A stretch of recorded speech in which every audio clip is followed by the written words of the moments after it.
का प्रवचन। प्यारी जनता, आप सब लोग खेती करते हैं। यदि आप लोग खेती ना करें तो क्या होगा?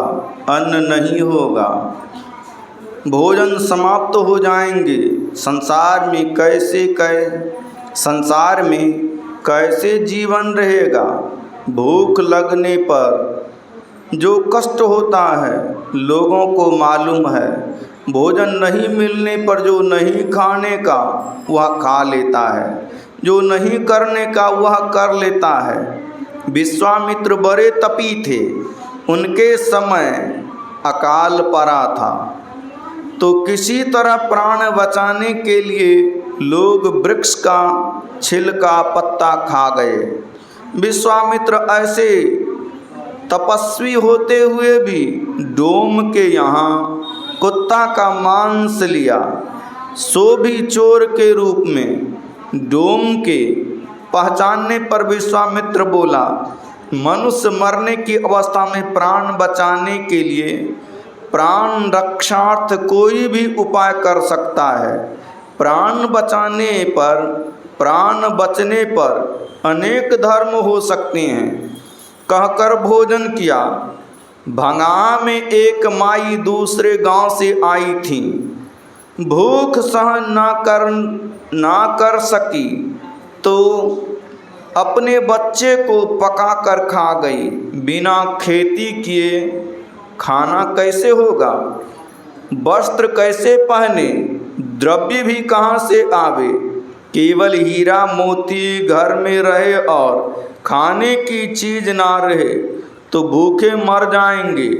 लोग इसी डर से खेती करते हैं कि खेती नहीं करेंगे तो भूखे रहना पड़ेगा। लड़के गुरुजी के डर से, घर में माता पिता के डर से पढ़ते हैं। इस अवस्था में नहीं पढ़ने से पीछे संसार में विद्याहीन होकर महादुखी होगा। ऊंचे ऊंचे हाकिम तक डर के मारे अपना अपना काम करते हैं। ठीक काम नहीं करने से पद से नीचे गिरा दिए जाएंगे, बदनामी होगी। इस प्रकार अपने जीवन में सुख से रहने के लिए लोग डर के मारे प्रबंध क्या करते हैं। जो अपने लिए सुप्रबंध नहीं करते वे दुखी रहा करते हैं। डर बहुत बड़ी कड़ी छड़ी है। डर से लोग संसार का प्रबंध करते हैं। सुखी रहने के लिए यह भी डर रखो कि इस जीवन के बाद और क्या होगा। केवल शरीर को जला देने से ही काम समाप्त नहीं हो जाता। शरीर छूटने पर वह अपने कर्म के अनुकूल लोक में जाते हैं। पितृलोक, ब्रह्मलोक या नरक, जैसा कर्म किया है उसके अनुकूल फिर उसको भोग कर इस संसार में आता है। गाड़ी की पहिया के समान उलट पुलट होता रहता है। प्रत्येक बार के जन्म में दुख सुख होता रहता है। ब्रह्मा के धाम में जाओ तो भी कर्म फल नहीं छूटता। इस प्रकार आवागमन का कष्ट होता रहता है। सब सुकर्म या सब दुष्कर्म ही किसी से हो संभव नहीं। सब सुकर्म या सब दुष्कर्म ही किसी से हो संभव नहीं। सब कुछ न कुछ सुकर्म और दुष्कर्म करते हैं। आदमी कर्म से ही बुरे या भले का संग करता है। सुकर्म करके लोग स्वर्ग जाते हैं, किंतु सब दिन वहाँ रहना नहीं होता है।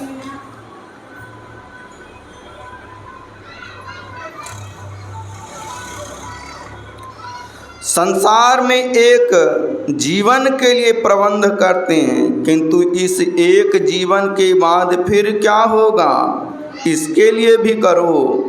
निधरक बैठा नाम बिन, चेतिन करे पुकार। यह तन जल का बुदबुदा बिनसत नाही बार। पाँचों नौबत बाजती होत छती सो राग, सो मंदिर खाली परा बैठन लागे काग। संत कबीर साहब। पूर्ण ईश्वर का भजन करो तो सब दुखों से छूट जाओगे। शरीर का यह स्थूल तल है, इसके भीतर जो प्रवेश करता है तो वह सूक्ष्म तल में जाता है। सूक्ष्म तल जहाँ तक है उसको पार करने पर कारण आता है। यह कारण भी छूट जाता है तब महाकारण होता है। ये चारों जड़ शरीर हैं। जड़ अज्ञान, इसके बाद चेतन अर्थात ज्ञानमय शरीर आता है। यही 5 तल हैं। इन्हीं पांचों तल से शब्द होते रहते हैं। कोई कहे शब्द क्या होता है? बिना शब्द के सृष्टि नहीं होती है। इन पांचों के केंद्र हैं, बिना केंद्र के मंडल नहीं बन सकता। बिना विद्या के कोई ईश्वर को, धर्म को नहीं समझ सकता। कबीर साहब नहीं पढ़े थे, उनका नकल नहीं हो सकता। सूर्य ईश्वर का बनाया हुआ है, मनुष्य अपने से ऐसा कोई बना नहीं सकता। उसी प्रकार कबीर साहब बनाए हुए थे, उनको बनना नहीं था। मिट्टी से बर्तन बनता है। भूमंडल की थोड़ी थोड़ी मिट्टी एक एक बर्तन का कारण है। उन सब थोड़ी मिट्टी का खजाना भूमंडल है। जितनी मिट्टी से बर्तन बनता है और वह जहाँ से मिट्टी ली गई वह भी स्थान है, तो जहाँ से मिट्टी ली गई वह महाकारण है। सब मिट्टी कारण है और उसकी खानी महाकारण है। कारण बीज सबब जो कारण रूप में आता है वह फूट फूट अलग अलग रूप में हो जाता है। यह व्यष्टि रूप में है, जो समष्टि रूप में है महाकारण है। 3 गुणों के मिलने को प्रकृति कहते हैं। उत्पत्ति, स्थिति और विनाश, यही 3 गुण हैं। उत्पन्न करने की शक्ति रजोगुण, पालन करने की शक्ति सतोगुण, विनाश करने की शक्ति तमोगुण है। इन 3 गुणों से विशेष संसार में क्या है? संसार में यही तीनों गुण काम करते हैं। 3 गुणों के समरूप जो है वह प्रकृति है। उत्पादक, पोषक, विनाशक, तीनों का सम्मिश्रण रूप जो है वह है प्रकृति। यही प्रकृति समरूप में रहने से महाकारण है।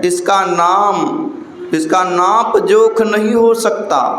3 शक्ति जहाँ समरूप में है कुछ हलचल नहीं हो सकता। 3 छोर वाली रस्सी को 3 बराबर बल वाला आदमी खींचे तो हलचल नहीं होगा।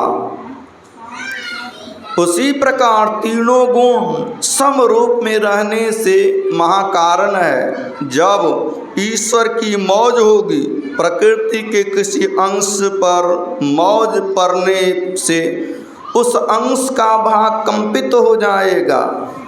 यह हो जाएगा कारण और अकंपित भाग महाकारण होगा।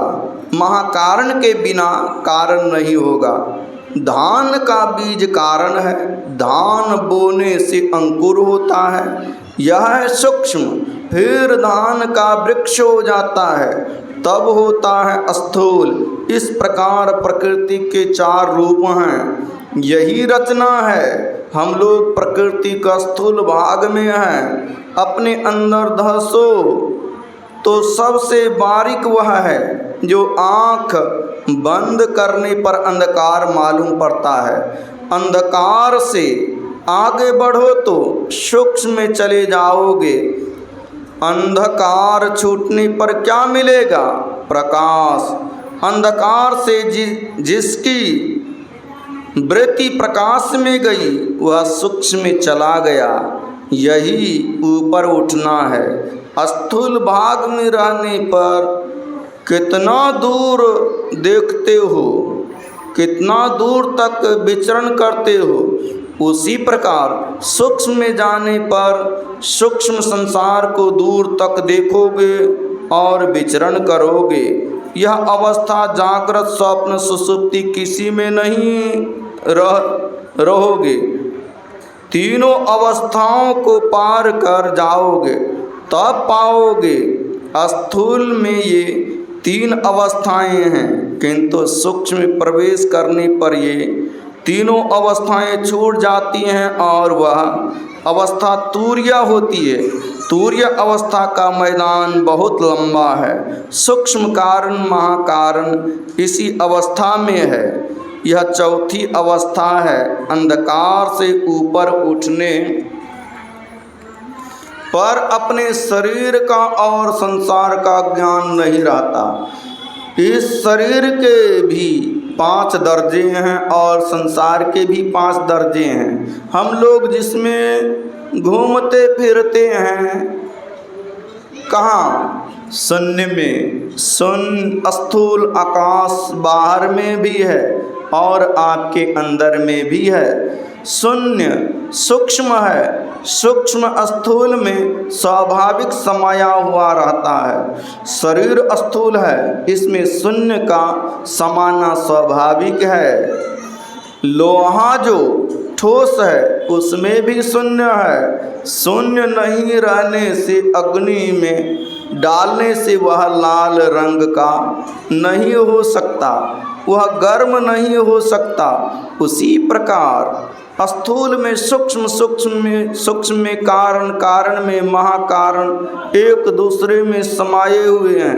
इन दोनों में आपके शरीर और संसार में बड़ा मेल है। आप अपने शरीर के स्थूल भाग में रहते हैं तो संसार के भी स्थूल भाग में रहते हैं। शरीर के सूक्ष्म भाग में जाने पर संसार के भी सूक्ष्म भाग में चले जाते हैं। शरीर के जिस तल पर जब जो रहता है संसार के भी उसी तल पर तब वह रहता है। शरीर के जिस तल को जब जो छोड़ता है संसार के भी उस तल को तब वह छोड़ता है। जिह्वा में चेतन रहने से मिश्री मीठी मालूम होती है। स्वप्न में जिह्वा से समेट कर भीतर में प्रवेश करता है तब उसमें मिश्री मीठी नहीं लगेगी। क्यों? स्थूल मिश्री और स्थूल जिह्वा भी है, किंतु चेतन सिमट कर जागृत से स्वप्न में चली गई है, इसलिए स्थूल मिश्री का ज्ञान नहीं होता है। सृष्टि कंपमय है, बिना हील डोल के कुछ नहीं होता है। पहाड़ बढ़ता है और सरता भी है, यह भी कंप ही है। शरीर बढ़ता घटता है, बिना कंपन से घटना बढ़ना नहीं हो सकता। कंपन में शब्द अनिवार्य है। 5 नौवत के 5 केंद्र हैं, पांचों में शब्द होते हैं। जिस मंडल में रहते हो उस मंडल के शब्द का ज्ञान छोटा है। पांचों मंडल के जो शब्द हैं वह नौबत है। नौबत खुशहाली में बजाया जाता है। इस अंदर की नौबत में भी बहुत मीठा शब्द होता है। शब्द में अपनी ओर आकर्षण करने का गुण है, अपने उद्गम स्थान पर खींचता है। अपने अंदर रहकर सूक्ष्म मंडल का जो शब्द सुनेगा उसको क्या होगा? स्थूल के केंद्र में उसकी वृत्ति चली जाएगी। दूसरी बात है, ऊपर का शब्द नीचे दूर तक जाता है, नीचे का शब्द ऊपर दूर तक नहीं जाता। इसलिए सूक्ष्म के केंद्र पर पहुंचने पर कारण के शब्द को पहचानना सुनना संभव है। इसी प्रकार कारण के केंद्र पर पहुँचने पर महाकारण के शब्द को पकड़ना संभव है और महाकारण के केंद्र पर पहुंचकर कैवल्य के शब्द को सुनना संभव है। इस पांचवें केंद्र में पहुंचने पर वह सतनाम को पहचानेगा।